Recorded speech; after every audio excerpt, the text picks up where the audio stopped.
Assalomu alaykum hurmatli obunachilar. Bugun bizni Sirdaryo viloyati Guliston shahrida mana shu 325 gibrid katyolimizni qo'yib bitirdik. Ishchi oka, katyol qanaqa ishlayapti? Assalomu alaykum hurmatli eshituvchilar, a'zolar.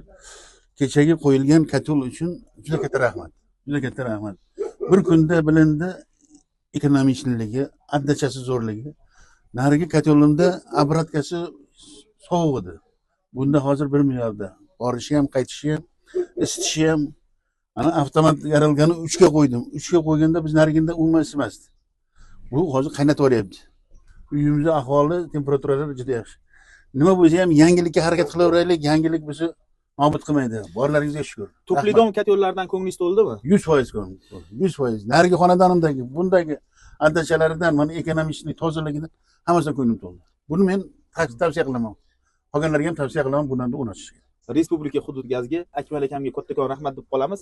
Aholini foydasini o'ylab, gazni narxi tobora ko'tarilib borayotganligi sababli shunchalik ekonomik katyollarni bizlarni tavsiya qilib, mana dodam xursandlar. Inshaalloh Xudo xolisa, gazni ham inshaalloh Xudo xolisa ancha ekonom qilasiz. Faqat buni ustini utuplit qilish kerak. Stiklovata bilan o'rab, apishga qilinsa, inshaalloh Xudo xolisa mana yuqorida turgandagi, inshaalloh gazingizni rasxoti 30% dan 50% gacha kamayishiga To'plidom korxonasi kafolat beradi.